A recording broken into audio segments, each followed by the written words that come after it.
আসসালামু আলাইকুম প্রিয় শিক্ষার্থী বন্ধুরা, ওয়েলকাম করছি লার্ন উইথ রবি ইউটিউব চ্যানেলে। Hopefully get today. তোমরা সবাই কেমন আছো?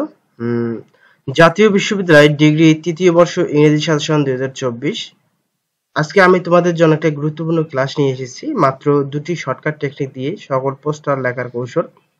তো আজকে আমি দুটি শর্টকাট টেকনিক তোমাদেরকে দেখাবো, যে টেকনিক অবলম্বন করলে তোমাদের পোস্টারে কোনো প্রকার সমস্যা হবে না। যে কোনো পোস্টার আসুক না কেন তোমরা লিখতে পারবা।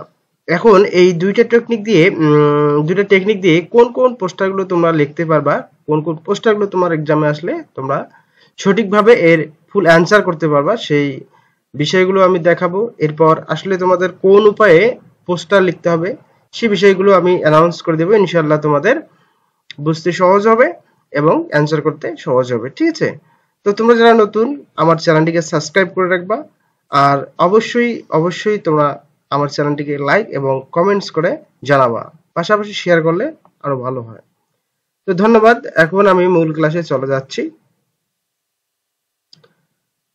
পোস্টার রাইটিং লেখার shortcut technique, answer to the question নং 1। সর্বপ্রথমে তোমরা খাতার উপরে অবশ্যই অ্যান্সার টু দ্য কোশ্চেন নং লিখে তোমাদের এই পোস্টার যত নাম্বারে থাকবে সেই নাম্বারটি লিখে দিবা।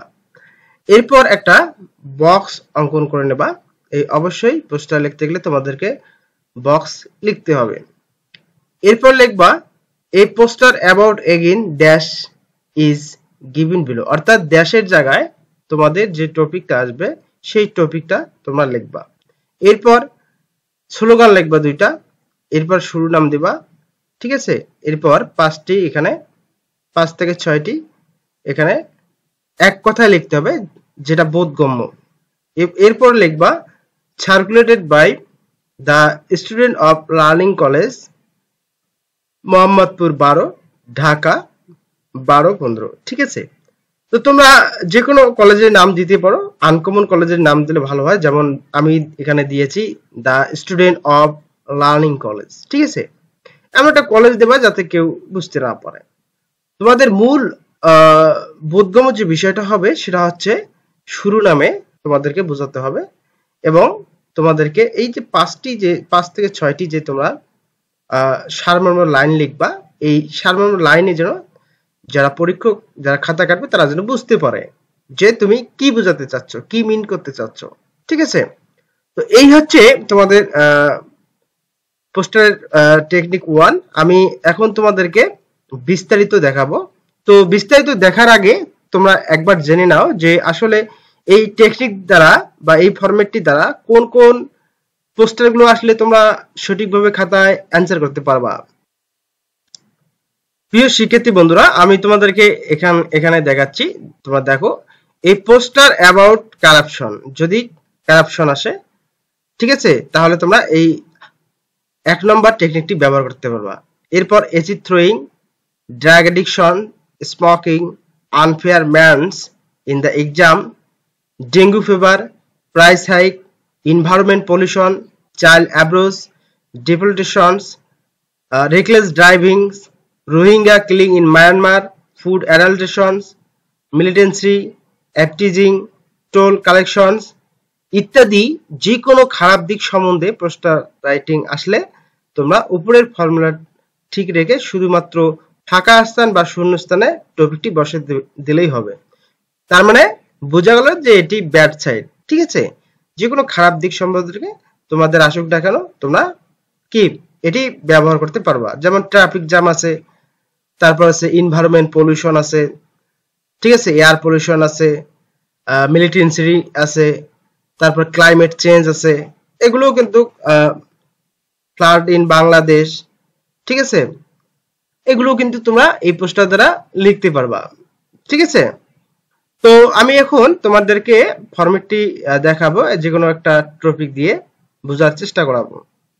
তো আমরা আরেকবার প্রথম থেকে আসি। আমরা বক্সের উপরে লিখবো এ পোস্টার অ্যাবাউট এগেইন। ধরো আমি আজকের টপিক নির্বাচন করেছি এফটিজিং। ধরো তোমাদের পরীক্ষায় এফটিজিং এসেছে, এখন এফটিজিং দিয়ে একটা পোস্টার লিখতে হবে। A poster about again eve teasing is given below, তোমরা এটা লিখবা। এরপর লেট স্টপ এফটিজিং, এটা স্লোগান দেবা। এরপর দেবা প্রোটেক্ট সোসাইটি। ঠিক আছে? সেম ওয়েতে তোমরা দিবা। এরপর হেডলাইন দেবা ইফটিজিং ইজ এ কজ, ঠিক আছে, এটি একটি সমস্যা। এরপরে আসি, আমরা যে 5টি থেকে 6টি লাইন দেব, এই 5-6টি লাইন খুবই ইম্পর্টেন্ট। এগুলোতে যাতে এক কথায় যাতে বোঝা যায় যে তুমি কি বোঝাতে চাচ্ছ বা তোমার টপিকটা কি।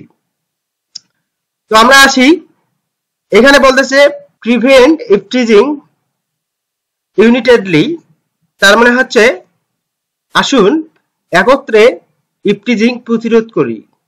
তার মানে হচ্ছে ইউনিটেডলি হচ্ছে মানে কি একত্রিত হওয়া, প্রিভেন্ট ইফটিজিং ইউনিটেডলি তার মানে আসুন আমরা একত্রে ইফটিজিং কি প্রতিরোধ করি। এরপর ইফটিজিং কে না বলুন, say no to eve teasing, say no to eve teasing তার মানে ইফটিজিং কে আসুন আমরা না বলি। এরপর 3 নম্বরে দেখো স্টপ ইফটিজিং, তার মানে এই ইফটিজিংটা বন্ধ করুন। ধরো এখানে ইফটিজিং না দিয়ে অ্যাসিড থ্রোয়িং দিলো, সেম অ্যাসিড থ্রোয়িং বন্ধ করি, অ্যাসিড থ্রোয়িং কে না বলি, ঠিক আছে, আমরা একত্রে অ্যাসিড থ্রোয়িং প্রতিরোধ করি, ঠিক আছে। ধরো তোমাদের ট্রাফিক জ্যাম আসলো, ট্রাফিক জ্যাম একটা সমস্যা, তোমরা তখন বলবা যে আমরা একত্রে সবাই মিলে কি এই ট্রাফিক জ্যাম প্রতিরোধ করি, ট্রাফিক জ্যামকে না বলি, ট্রাফিক জ্যাম বন্ধ করি। It is harmful and heinous for society, এটা সমাজের জন্য ক্ষতিকর ও জঘন্য। এখানে তোমরা দিতে পারো it is harmful and heinous for society or country.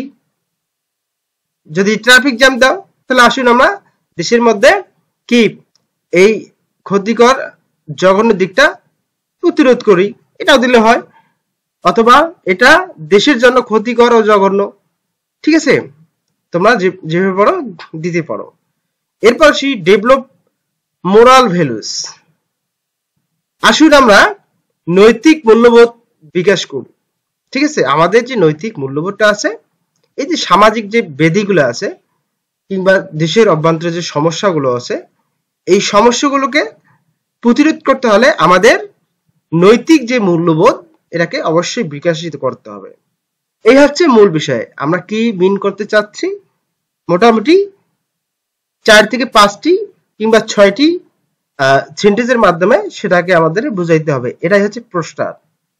এরপর লিখবো circulated by the student of learning college Mohammadpur 12, ঠিক আছে, ঢাকা 12-15, এরকম একটা যে কোনো একটা ঠিকানা দিবা কলেজের, হয়ে যাবে ইনশাআল্লাহ। তো আমি আশা করি তোমাদেরকে বুঝাতে পেরেছি যে আসলে সমস্যাজনিত যদি কোনো পোস্টার আসে তাহলে 1 নম্বর টেকনিক দ্বারা তোমরা লিখতে পারবা। এবার আসো আমরা 2 নম্বর টেকনিকে চলে যাব।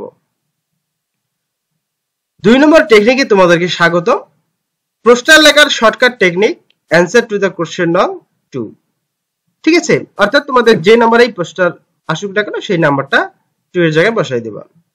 তো সেম ওয়ে আবার তোমরা বক্স অঙ্কন করবা। এরপর এই পোস্টার অ্যাবাউট এগেইন যে বিষয়টা আসবে সেই বিষয়টা এখানে লিখবা। এরপর ইজ গিভেন বিলো, তারপরে তোমরা এখানে ডু দিবা, ডু দেওয়ার পর টপিকটা লিখবা যেটা আসবে তোমাদের, ডেভেলপ ট্যালেন্ট, ঠিক আছে।